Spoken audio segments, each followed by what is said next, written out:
would like to begin by acknowledging the traditional custodians of the land on which I live and work, the Gundungurra land and people. I pay my respects to their elders, past, present, and emerging, and extend that respect to all Aboriginal and Torres Strait Islander people. I also want to acknowledge the traditional custodians of the lands on which you, our listeners, are joining us from today.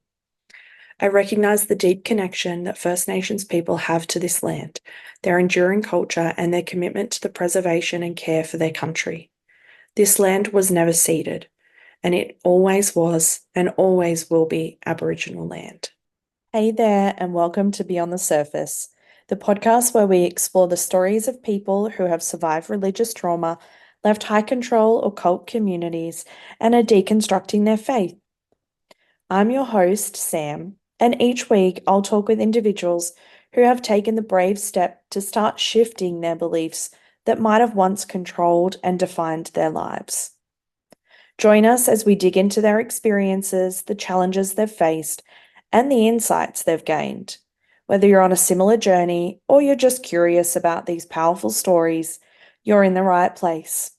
This is Beyond the Surface. Welcome, Nita. Thanks for joining me. Hi, Sam. Thank you so much for having me today. I'm really excited about this episode. Before we get started, where in the world are you? I am based in Burnaby, BC. For those of you who knows the country Canada, I'm located near Vancouver, which is in the west coast Pacific side of the country. Lovely. Is that like a really snowy part of Canada? That's the other side of the country. Right. There's this ongoing joke that we're like the not so Canada child in the country because we snowed, but then snow here doesn't really last that long, if ever. And people can use umbrella all year long because like in the summer people use the umbrella to shield them from the sun, and in the winter people use umbrella to shield them from the snow. Right. It's one extreme to another. Yeah. Oh, that sounds like Australian weather all year round is just like one extreme to another. So I can relate to that. Okay, so I start with one very big, broad, vague question, which allows you to start wherever you feel like you would like to, which is where does your story start? My queerness story actually just start like right when I was like around 30, like early 30s. So I personally identify as someone who, coming out later in life. Because as someone who grew up in Indonesia, a country which is pretty adjacent to where you're from, Sam. Yeah. Yeah, much Like closer than Canada. I Yeah. know. A part of me actually feels a little jelly that you're way closer to my home country. I think I always looked at women differently. And this is something that I only realized like in hindsight. Because back then, growing up in a very collectivistic, traditional, and conservative country, I was brought up thinking or like adopting and absorbing all of these like cis heteronormative patriarchal kind of like perspective. So I Mm. never knew that it was in the realm of possibility that hey, like relationships is actually not just so-called quote unquote men and quote unquote women. There's like Mm. a variety of things like you do you boo kind of Yeah. thing. So yeah. Yeah. And so, what was it like growing up in that conservative, traditional sort of space? Was it just nationally conservative? Was it faith conservative? All of the above? I would say all of the above. I've been doing way more self exploration and personal healing journey actually ever since I live abroad. Because I left Indonesia as soon as I finished high school, and I lived in Malaysia for a few years, and before moving to Canada in my early 20s.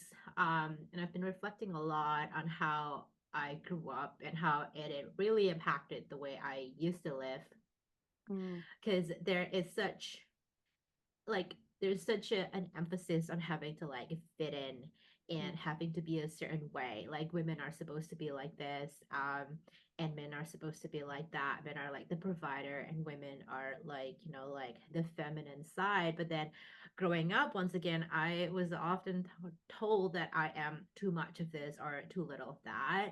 Mm, Like I've always been seen, I guess, as someone who is overly strong-minded, overly assertive, and like lots of qualities that should belong to men. So people think that I'm intimidating, I'm too strong, I'm too masculine.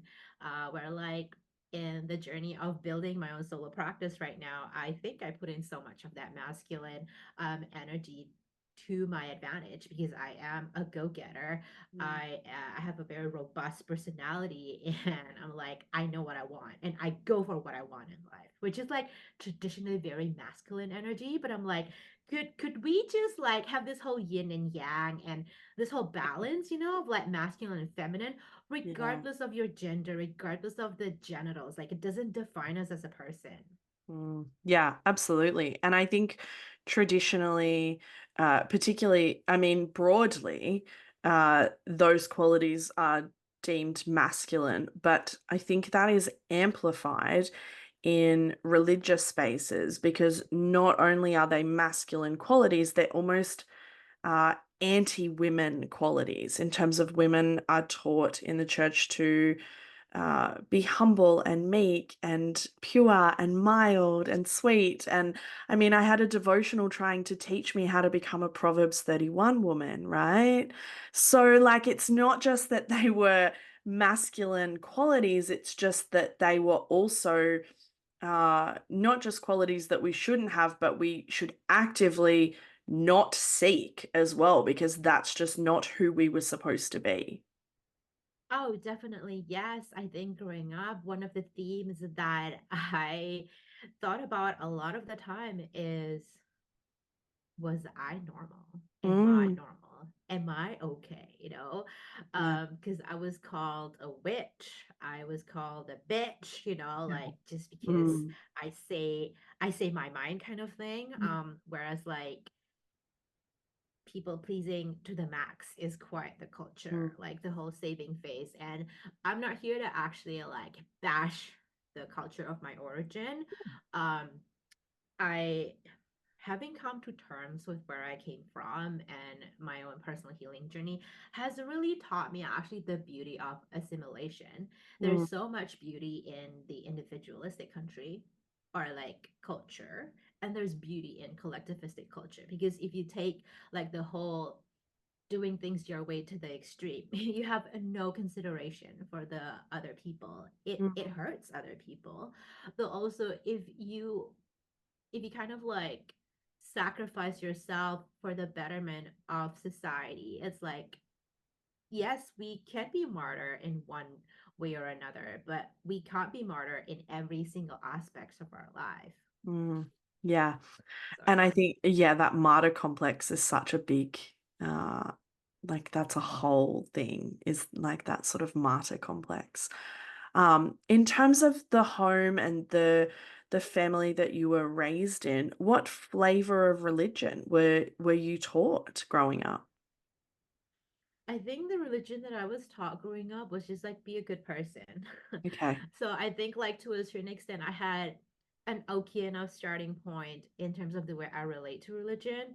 Mm, Um, because there's such a blend in my family where my dad was is a Buddhist and my mom is a Catholic. And I've seen diversity in religion. And I mm, think my dad always said that it is actually not your religion who defines you, but how you show up in the world.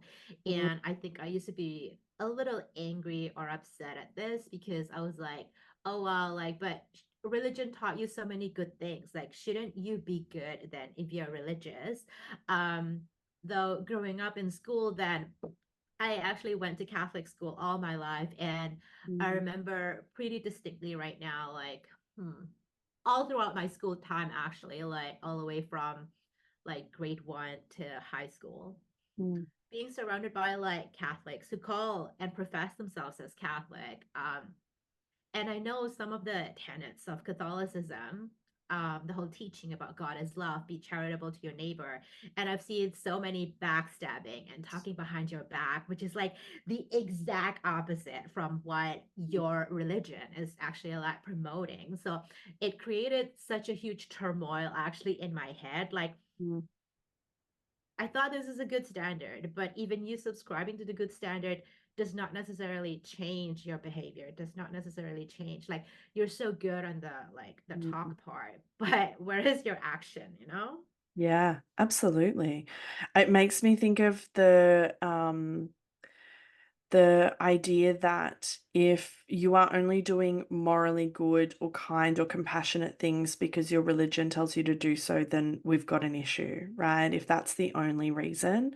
And I find that that's what happens when the actions are not lining up with the belief system, is there is like a disconnect, and I mean broadly an irony, but also like a disconnect as to that. Was it confusing for you growing up having, dad being a Buddhist and mum being a Catholic? Because they're pretty different. Yeah, yeah. Like, Um, broad strokes, Buddhism and Catholicism are pretty different. yeah, yeah. I think like the theme of me growing up until like I hit the number 30 in my Mm, age was a whole lot of confusion. I felt like I was always grappling for some sort of like standards or something like a pull, like a beacon of hope, a beacon of light of some sort. And I think that's why I also at some point I practiced Catholicism as well, because I felt like, hey, like I finally found like a standard for myself, like something to subscribe to, something to go back to. Up until that point where I realized that, hey, like I am probably not as good as they think I am. yeah. Yeah. Yeah. I mean, what was it about Catholicism at the time that you were drawn to over what your dad was telling you about Buddhism? I at the time, I think I was someone who was really believe in like signs, and I was really looking, I think like I was really looking for the truth. And for a week I was actually just praying to this like some sort of like woo-woo God in the universe. Mm-hmm. If I and that was actually the month where I was like church hopping as well, like to evangelical, Pentecostal, and a few other denominations. Mm, And the next week was my roster to go to the Catholic Church. So I was just like praying, if I am meant to go to be a Catholic, like give me a sign. mm, And I actually forgot now because it's like almost 15 plus years ago. Though something happened that kind of like confirmed my mm, intention for a sign. And that's why I kind of like started going to the Catholic Church regularly, because I thought that's where I found a sense of belonging. mm, That this is where like you always know to a certain extent like what you know of today. And I thought that was a sense of belonging for me. Little did I know that was just fitting in, because I think I was trying so hard to like say the right thing, be a good girl, be a good person. And now I really like, oh wow, like I thought I was a good person, but it was not my good. It was good in a way that I bent over backwards according to what I've seen mm, in the environment, what I've seen people are doing. And I don't say things that would ruffle feathers, or like I try to keep things to myself kind of thing. So like, yeah, I think growing up to that point, like I was filled with lots of chaos and confusion actually, like on the inside, even though on the outside, I think I look pretty well put together. Yeah, okay. I mean, like that theme of belonging comes up in nearly every episode that I record, which is that like Yes. what draws us to church spaces, what keeps us in church spaces, perhaps at times longer than we should be there, Oh yeah. is that sense of belonging and wanting Oh to be a yeah. part of something. Yeah. it's such a huge I think as humans we are hardwired for connection anyway, but Mhm. that communal sense of belonging that churches, I'm going to use a really particular word here that's probably going to grind some people's gears, but that sense of belonging and community that churches manufacture, because in a lot of churches it is manufactured, there, it's like instant connection and instant community and instant belonging and instant love. And I'm assuming at that time you were probably like a teenager, young adult. Yeah, I was like a teenager. I think I Yeah. started becoming like going to church when I was like around 18 up until Mm, when I was like 30. So like okay. actually at quite a significant like period of Yeah. my life because that's like pretty developmentally as another therapist, like it's Hmm. pretty significant for someone's development actually. Absolutely. That's like the part of your life where you are forming your identity. Like, who do I want to be in the world? What type of person do I want to be? Who do I want to associate with? Like, and being a part of a church during that period of time is like, what like it's a bigger question of like, what purpose am I serving whilst I'm Mhm. on earth? And so it's all of these like huge existential questions that like no 18-year-old should have to be trying to work out, but we Mhm. are because like we are people who want to feel like there is a purpose and seeking, some sort of like identity creation at that time. What was your time at the Catholic Church like? I would say for the most part it was good for what it was. I think like the me today really cringes whenever I look back and remember like, oh wow, like I used to bend over backwards to that degree actually. Mm, Because right now actually like after not going to church, I've been posting pretty openly in my Facebook. Like yesterday I actually posted with the caption, like what like some people feel okay seeing women or like people with breast and vagina mm, wearing like baggy pants or like something that is considered masculine, but then why does it ruffle some feathers when they see someone with a penis, supposedly with a penis or masculine looking, dressed with like nail polish and hair mm, color and like like lip gloss and everything, like why yeah, why, why, and I wouldn't have said that if I went to church. I think like my time I think was good for what it was, so like there are things that definitely I grieved, but then I think had I not experienced that, I also won't be able to actually relate to some of my clients who've experienced religious trauma yeah. to this degree. The kind of outrage that I feel, the kind of like understanding and deeper empathy that I can offer to them, Mm, it's second to none, because like it's been really surprising to some people actually, when they were like, oh, I thought you're gonna like instruct me whether to go to church or not, and I'm like, no, it's not my job actually to make you come out or not. It's not my job to make you go to church or not. I'm here with you every step of the way. And mm, I understand how hard it is for you to actually have to deal with that turmoil. yeah. I know it firsthand. Mm. Yeah. I think it's that nuance that like I like loving and leaving church essentially. Like that sort of idea creates nuance and that nuance can make some people feel really uncomfortable because I don't talk about my whole church experience in a negative light or in a negative capacity. And despite the fact that there was like immense amounts of spiritual abuse and harm that occurred, uh the nuance to understand that not everything is all good or all bad is really tricky for people to understand.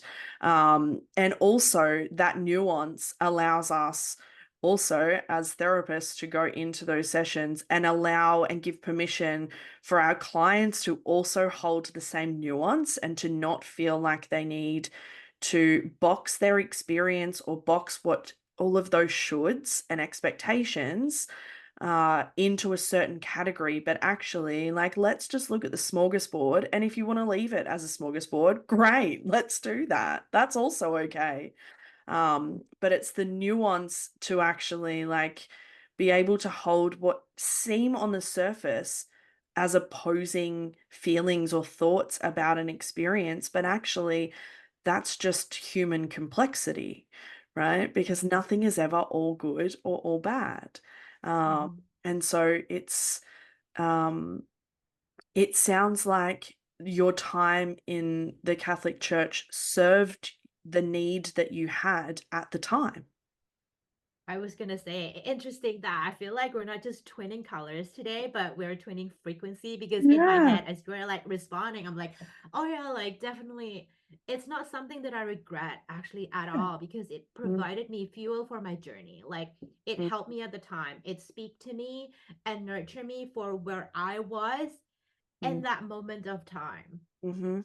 And had I not passed by that point in my life, I won't be where I'm at today either. So, Yeah. like, I can't resent that, or I don't resent that actually. Absolutely. And I think for some of the people that I have spoken to also, and for my own story, that like church saved my life and has saved the lives of countless people. And so that is never something that would be looked at negatively because there are some people who are still earthside who, if it wasn't for the role that church played at that time, would literally not be here. And so that is always something to be thankful for.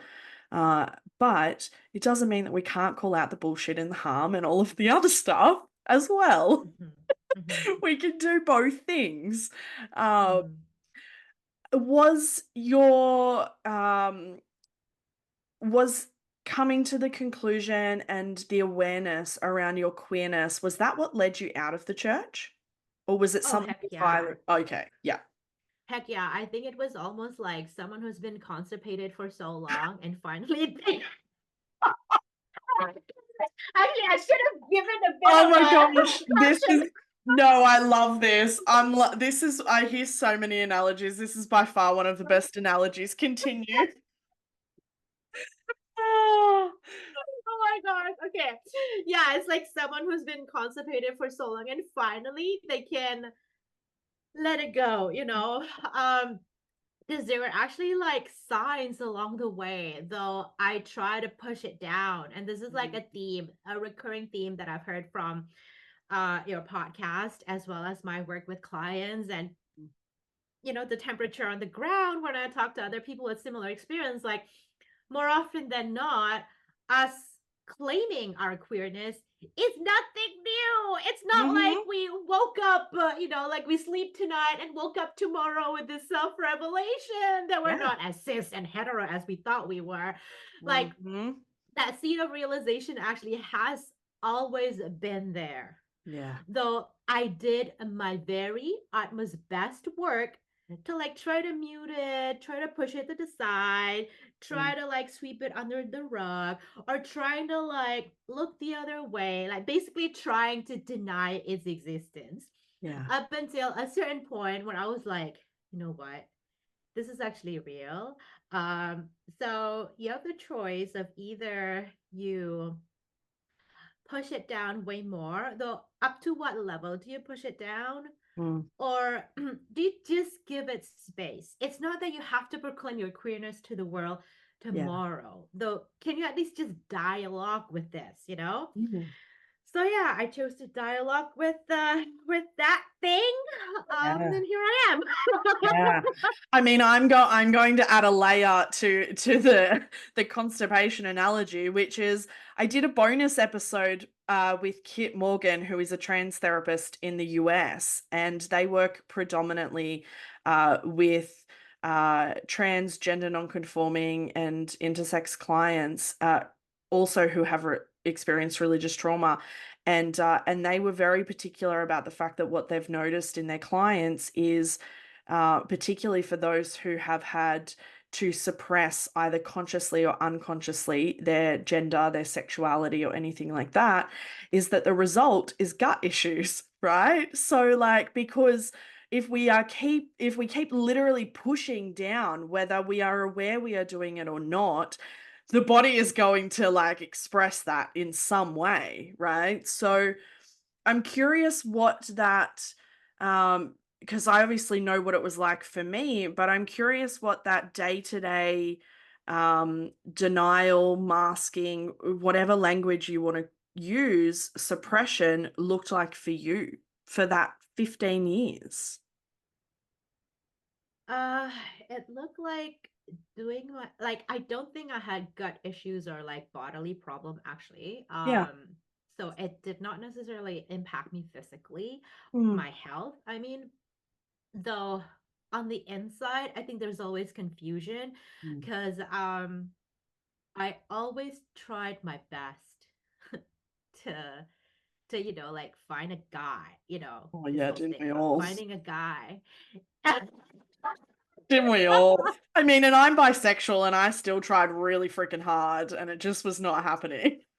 Yeah, I was actually like at some point because like a couple of my ex-boyfriends were actually like the hottest guys, at least according to other people as well. Like, oh my gosh, these guys are like, if you can bag them, you're Mm. the shit, yo, you know? Yeah. So that kind of a rank. And I don't know why. Like whenever we made out and stuff, like the spark was just not there. And I Mm. used to think that there was something wrong, like Yeah. seriously wrong, capital wrong with me, like sexually. Yeah. Um, so yeah, like I think I used to really struggle with the whole like, Mm. am I normal? Yeah. What is normal to start with? Yeah. And I think that Yeah. that correlation is so important for people to understand that it's not just like a casual not bringing that to, the conscious area that like maybe I'm not attracted to these people because like maybe I'm just not attracted to them, but it is it jumps from that to there's something wrong with me, like something fundamentally broken and wrong with who Mm-hmm. I am that I'm Yes. not. And I mean, like the church does a really good job at teaching us that anyway, because that's kind of like the core tenets is that you are like really like fundamentally sinful and wrong and like you Yes. you suck really bad.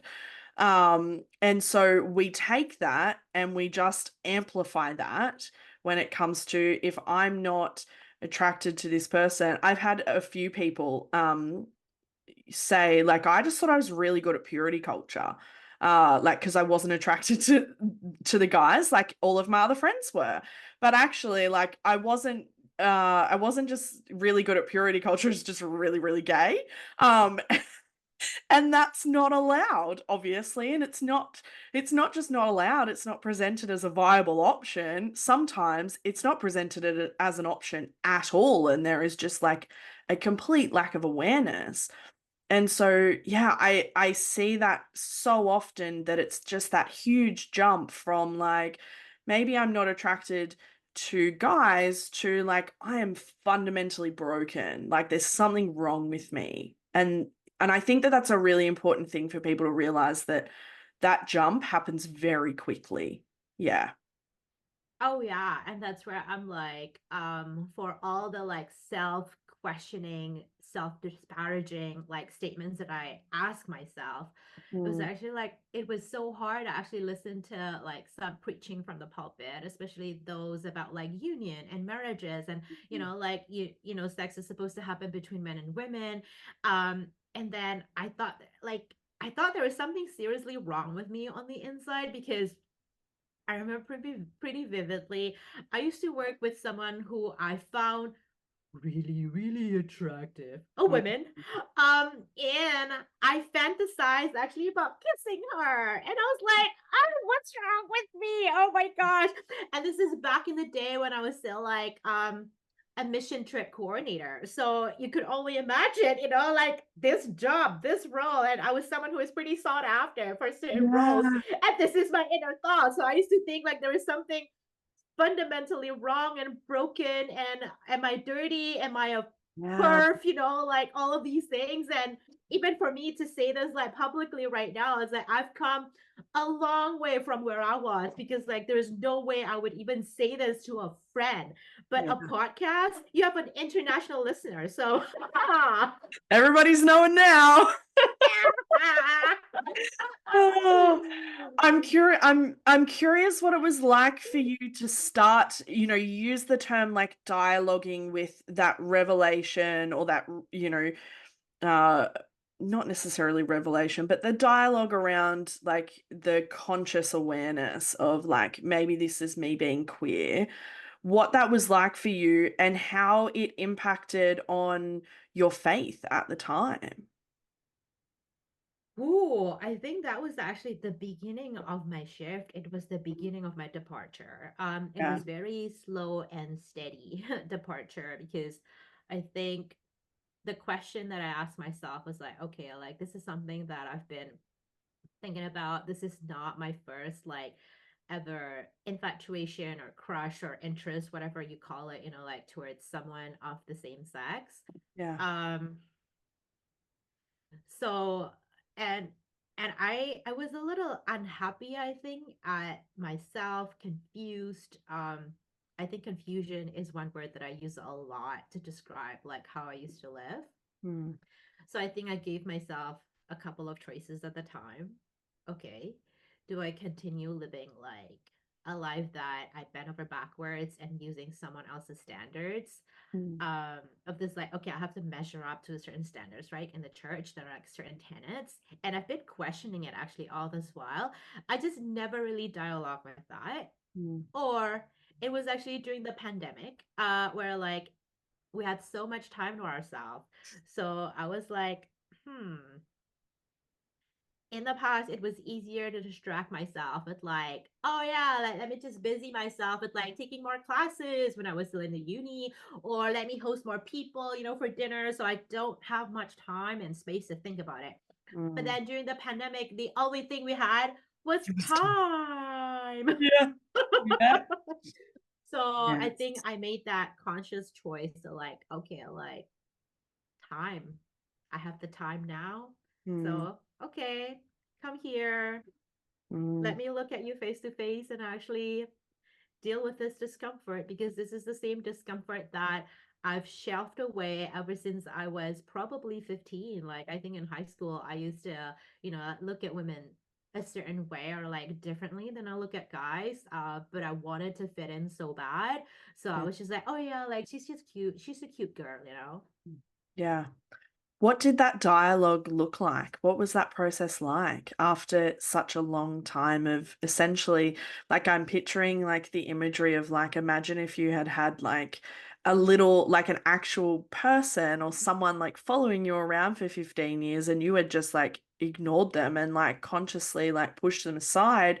What was it like to actually finally come face to face with that and actually dialogue with that part of you? It felt petrifying actually at first. Yeah. There was so much discomfort. And because at the time I was still affiliated with the church Mm, to a certain degree, this decision actually caused it was I had confusion before, though now it's like confusion magnified. It was, like I think I walked towards a point where there was this juncture where I realized then, okay, queerness, it's this. mm, Cis hetero life is that. I've been living at that region of the world and I was not necessarily happy. mm, So is this the time to explore this part of the world? mm, Yes, though it was extremely petrifying because I was so filled with like lots of shame mm, initially, and considering like who I considered myself at the time, there was lots of like fear of like loss as well, because then I knew moving forward this is not a lifestyle or choices or preferences mm, that are confirmed or verified by the church, which was an organization that I was affiliated with at the time. So it was almost like extremely like devastating in so many ways to actually have to choose between Mm, me, myself, and I, or quote unquote, my sense of belonging, mm, like the social life. Because then I'm like, okay, like, should I choose this life? Then I actually need to almost rebuild myself mm, um, from the ground up, because a lot of my friends at the time were like church friends. Though, as we all know, I think seasons, living in a four season country taught me a lot. And I think a lot, like about philosophy of life. mm, All through season, summer, after summer, there comes the fall. After the fall is winter, but winter will not be here before, like the leaves will be, like the trees will shed its leaves. And I think the same, like snake will shed its skin, so I feel like at the time it was a very slow and gradual shedding of my skin, my own skin, so that I can discover like the best, better, greatest side of me. And I feel like I thrive where I'm at. And this is so weird that I noticed the kind of quality of relationships that I've had before and after the mm. embracing my queerness is actually different. I feel like I'm living my best life and I can care less what you think right now. Like, if Yeah. you happen to be on the other side of the door, I'm like, it's fine. You do you, boo. Mm, And I'm fine with your way of life. But just don't come to my farm. Like, yeah. if you want to ruffle my feathers, like the door is right there, like just Mm, go. Please just go. I'm not interested. yeah. I'm curious how long it took you to get to that point because I know that it doesn't happen that's not an Overnight. overnight process, right? Oh So, no. like, how long did it take you to get to that point where you were like, actually, if that's what you think, you believe, that's fine, but you don't get a choice to just bombard me with that? For me personally, and I know that different everyone has their own speed and pace Mm, and cadence as well. Like for me, it took roughly like 3 years. So I'm in okay. my fourth year right now, living openly Mhm, as well. And this is like even the whole embracing was a bit of steps, because like in my first year, I actually had a girlfriend at the time, mm, and I like people in my inner circle knew that and was actually really surprised that like I'm one. yeah. Though all of them actually in unison was saying that the people who are supposed to stick around will stick around. And this is the whole concept of, like, I've heard your other episode about the concept of chosen family. And Mm, I think, like, yeah, like these people are my chosen family yeah. in Canada here. um and this, I think, I though at the time initially I was like, okay, like I felt more comfortable like with the whole identity part, like, oh yeah, fine, Mm, I'm queer. yeah. um it took a while to actually really go public, because even in the beginning of me practicing, I just said that I work with queer people, but I Mm, never said that. And I only said that I am queer on my third year last year. And now I am in a few podcasts, including this one, mm, proclaiming that I'm queer, and I actually don't have any control about who get to listen to your podcast. My mm, hope is just someone out there, if they're listening to the whole episode, if there is like any thread in my story that they resonate with, that it can be a jolt of like inspiration for them. mm. Yeah, I love that. I mean, like my inspiration, I guess, for this podcast was the saying to be seen is to be understood. And I think so much of healing from religious trauma is, yes, working with a therapist, but also in understanding that you are not alone in this and that you are not the only person who has experienced this, and that there is joy on the other side of this. And so I love that. Um, I'm gonna like do a little preamble before I ask you this question, which is that I think there is this assumption for a lot of people that coming out is this really beautiful, like amazing, like streamers and sunshine and rainbows, and for some that is the case, and that's really beautiful. But actually, coming out can come with coming out can cost you, right? And so, like, I'm wondering what what you had to lose, and what coming out cost you in terms of your faith and your church and, friends and family. Um, family, family not there yet. I mean, I don't think people from my hometown or my extended family would listen to your podcast, so I think I dodged the bullet there. Um, Yeah. and the only person in my family who doesn't know about this yet is actually my dad, and I've been wanting to tell him actually about this. Though the last time I was home this past January, he was so unhappy with me like having a hair color and Mm, tattoos. So like, okay, and he said he made that really, really, really clear. So I'm like, okay, if you're that unhappy with like external appearance, I can't necessarily imagine it bode well with him. mm, Though the cost for me was actually lots of church friends. And I would actually just say like friends, quote unquote, because like the mm, now me will not call themselves friends because like we just happen to, hang out a lot, spend time a lot in the same vicinity, same gathering, mm, just because we have a unifying reason, aka religion, mm, though on a very personal level, I don't feel like we had that much in common because whatever we talk about during church gathering was always really surfacey level.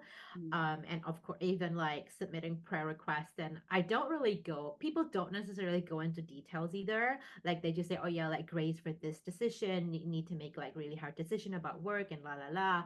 Um, so I was really disappointed though, like in the beginning. And that was, I think, the choice that me and I'm pretty sure a lot of other people who've left the church need to make the choice, right?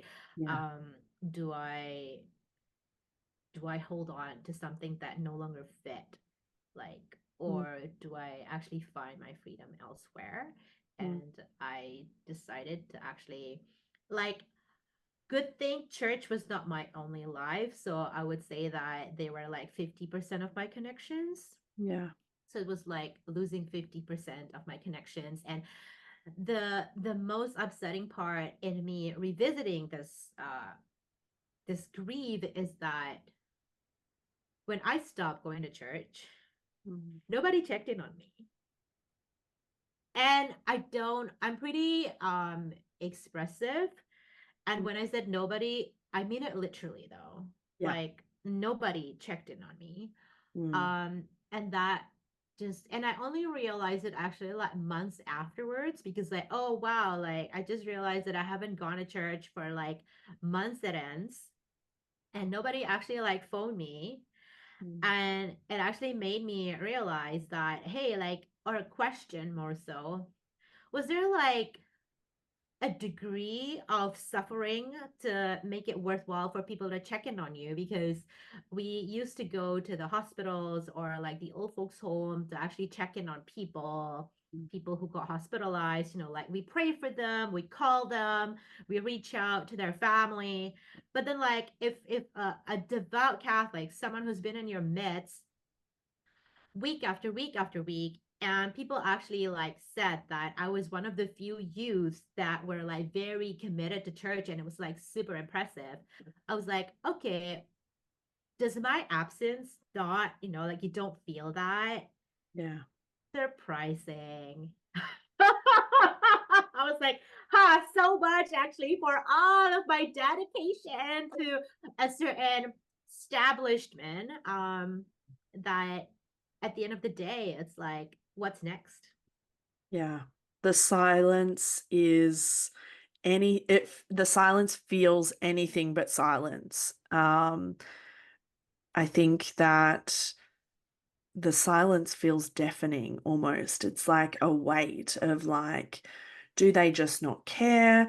Am I deemed a lost cause? Like there's so many questions that come from nothing, no contact, no words, no messages, anything. And so, that is in itself such a painful part of exiting a church system is the silence, because silence sounds lovely, but silence is overwhelming when you want anything but that.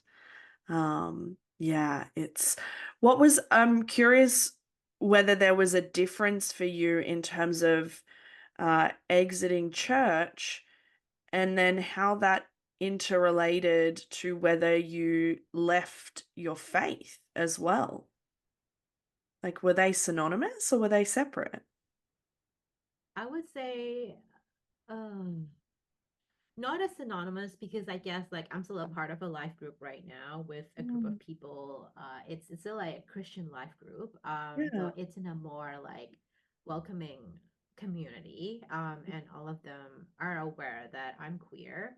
Mm, Though I haven't really gone to church because I think church reminds me of like conformity, mm, and standards and the herd mentality. And fitting in. And I feel like I am nothing, was it like, I'm nothing but fitting in, or like no, yeah. I'm nothing about fitting in basically. So Yeah. like that's the only thing. Like I'm everything but fitting in right now. So like no, like I would go against my own words because the tenet of my work with clients is actually like you get to define life in your own terms. Yeah. So as someone who believes in the values of walking my talk, like I need to walk my talk first before I walk with other people to actually define life in their own terms.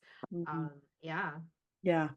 And I love asking people that question because, or something in that realm, because I think for a long time, I thought that my faith had to be synonymous with being at church. And I think it's for a lot of people, there is no ability to do one or the other. Like, and there are people who sit in church every day with no faith, and there are people who sit every day outside of church with lots of faith.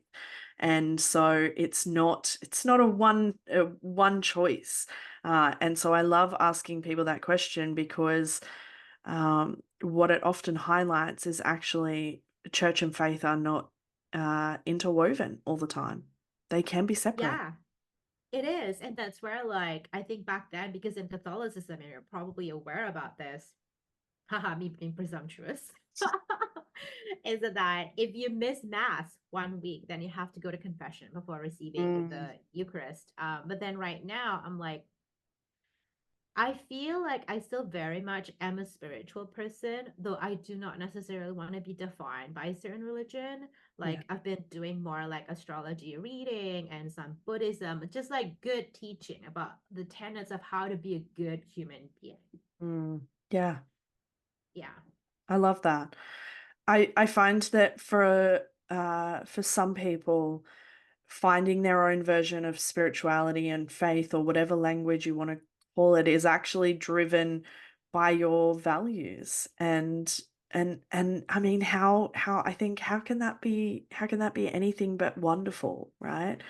Mhm. It's interesting that you're now looking into Buddhism. I mean, the irony. We like maybe lead the conversation with dad one day about like, hey, like, really into Buddhism, also queer, but really into Buddhism, and just like sandwich it in there.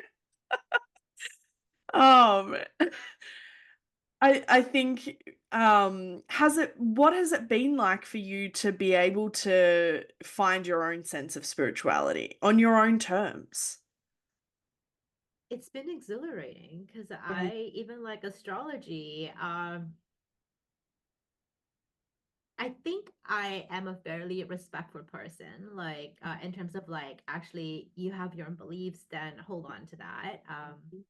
And it's been interesting to actually be in someone's circle who is also really into astrology and just being introduced to the whole like harnessing the power of energy healing, those kinds of things, the woo-woo side of things. It's been really liberating to actually getting to know this whole like realm of energy thing. Because it helps put like my life into a different kind of perspective. Just to give an example, um, I have been I've been meeting with someone like once a year to do like an astrology reading, like where I provide my birth year and time, and they are able to dish out like a solar chart. So basically, it's like a description of how my life is going to be based on the constellation of stars in relation to where I'm at right now. Are you familiar with astrology? A little bit, a little bit. I know a little bit about what you're talking about, but I'm certainly not an expert. Yeah. Oh, okay. Oh, me neither. I'm not an expert Yeah. either. Actually, that's what I did right before our meeting. I just met with a person actually yesterday, and we did a reading on my life, and it's been really interesting to actually have a few points confirmed. Because like, oh yeah, like I've been having intention to do ABC, and then that's what the thingy was also like saying, like, oh yeah, like your next year it's going to be impacted on this and that level, and just be careful on this and that, and you would channel most of your energy in this and that, which for me actually it's learning to, one, trust the process, and two, go with the rhythm, Yeah. like just let things, like water flows, you don't force water. You can't tell water to stop. You can't tell Mm, water to walk more. If you add more water, it would walk more, mm, But like it's just like, yeah, like I feel like my life is just more like water. And I feel it's actually really liberating in so many ways to, because like we live in a very capitalistic and this whole like should laden world where mm, like, oh, you should be like this, your worth is defined by that, and I'm like, I don't subscribe to that. mm. Yeah, absolutely. I think there is freedom in being curious about different spaces and not having to uh, make a hard line decision, right? Like there is liberation and freedom in being able to say, I don't know, sounds cool. Let's look at it at the end of it. Might hate it, might love it, might still have no freaking idea about it, but let's look at it and explore it, and to be able to do that without the pressure of having to pick a side, to pick what we want, and for that to then have to define every aspect of our life, right? Like I can be into crystals one day and forget about them for the next 4 weeks, and then suddenly be like, oh yeah, I really like crystals again, right? And it not have to be such a structured, rigid set of guidelines for us to follow, but we actually get to explore based on what we want and what we're interested in and what our values align with and all of those things. And I think that there is so much freedom that comes from that. Um, yeah. That definitely. And actually, like as you were echoing just now, I was reminded of like your earlier question about like coming to terms with my queerness. And I think what really helped was actually like, yeah, this whole water like approach to Mm, life, like in terms of trusting the process. And it's okay not to know. I mean, it's okay to know ABC today. mm, And it's okay that I don't know the whole alphabet, mm, tomorrow, yeah. because some way or another something might pop up that is like a revelation, Mm, but just to trust the process, because there's this whole mentality in the world where you have to have things figured out, mhm, if you're queer, if you profess that you're queer, then like, oh, like people would challenge you like, what makes you think that you're queer, what was the prove, sign, when did you first prove it. realize? Yeah. Yeah, like you You're have queer, to prove prove it. it. Yeah. And I'm like, Uh, even I got asked, so you said that you're queer, so what are you? And I'm mm, like, what do you mean by what am I? Well, there's like a whole alphabet soup in LGBTQI2IS, blah, blah, blah. So what are mhm, you? And I'm like, I'm queer. There's I'm a Q in Q. there. There's a Q in there. Yeah, I'm Q. Is Yeah. that good enough? Oh yeah, but then like what are you then? Still repeat Mm. the question. I'm like, I'm queer and I don't feel like defining what my label is. Yeah. And I am actually pretty neutral with labels. Like some Yeah. people find it helpful to actually name their experience, but for some others, it's too restrictive. Mm-hmm. Absolutely. And I think labels can either free us or they can restrict us. Mm-hmm. And I think for me, the even just like the label of Christian had an element of restriction for me. And so, but I think for those who are still like knee deep in church and in faith, that label of Christian is their element of safety. And so I think, it's the conversation around labels is so nuanced and complex because there's so many layers to even just the concept of labeling. And that's a very big can of worms that we could open. But I love asking this question, which is often it feels like there are terms um, that the church owns, right? There are like, and we feel like we can't use those terms ourselves. And so, two of the biggest things, and I notice this when I ask the question, which is two terms that to me are associated with the church are joy and peace. And so, what brings you joy and peace now outside of the church? Because, spoiler to everybody listening, the church does not own joy and the church does not own peace. Heck yes. Oh my gosh. We need to like talk about this more from a pulpit of freedom, you know? Um, what brings me joy? I think I am a quality time person and I realize that as I as I accrue age, you know, like the older I get, for a lack of a better word, like I think the more I really appreciate having genuine connections.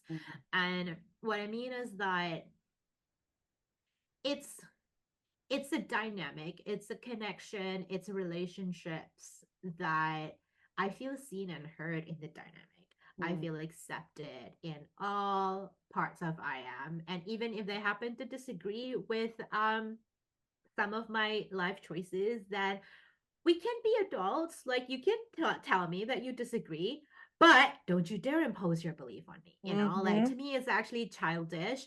It is selfish, and it's very one way because it's almost assuming that your way is the best way. mm, Um, and I learned that the relationships that satisfy me the most or like I find it incredibly rewarding is those that I mean of course you need to have like a good enough safety in the connection to actually call them out when they are about to do stupid shit, you know, like mhm.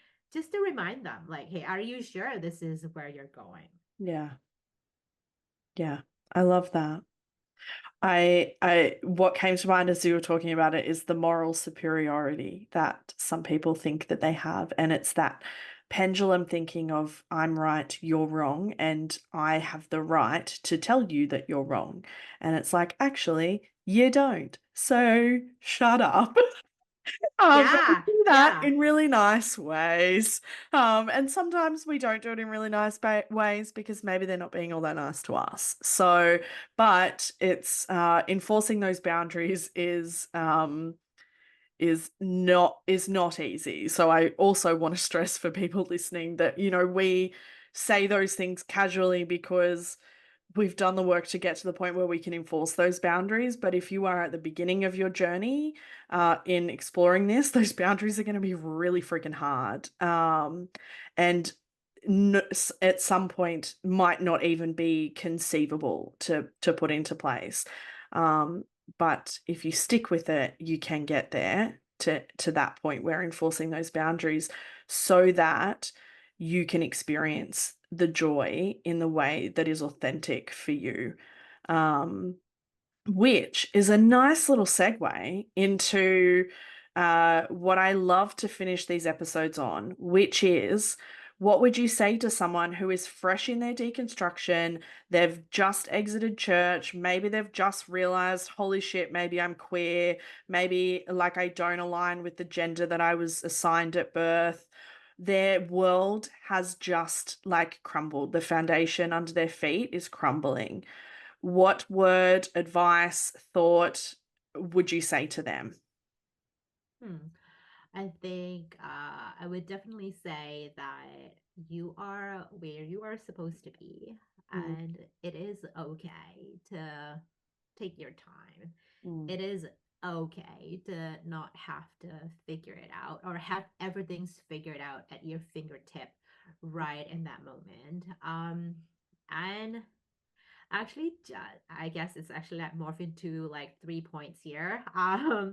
It's just be curious because we have enough judgments from the world out there about like who we are supposed to be and how we are supposed to get there, how we are supposed to live our life, how we're supposed to show up. And um, I think some people, our life is what we made out of this. Some people are, it is actually much safer for them to cocoon up and choose to live a life according to someone else's standards. yeah. And that's okay. But if you've been doing that and it doesn't bode well for you, then it's okay to take your time to actually like you don't even like if you want to come out like it's okay to define what coming out even mean for Mm, you, like how you're coming out and who are you coming out to. And that's actually one thing that I always stress with every single teens clients who are figuring out their identity, like hey, it's yeah. totally okay, and like definitely find your people. Yeah. If you are knee deep in church, then try to start finding community outside of church. Like try finding people you vibe with.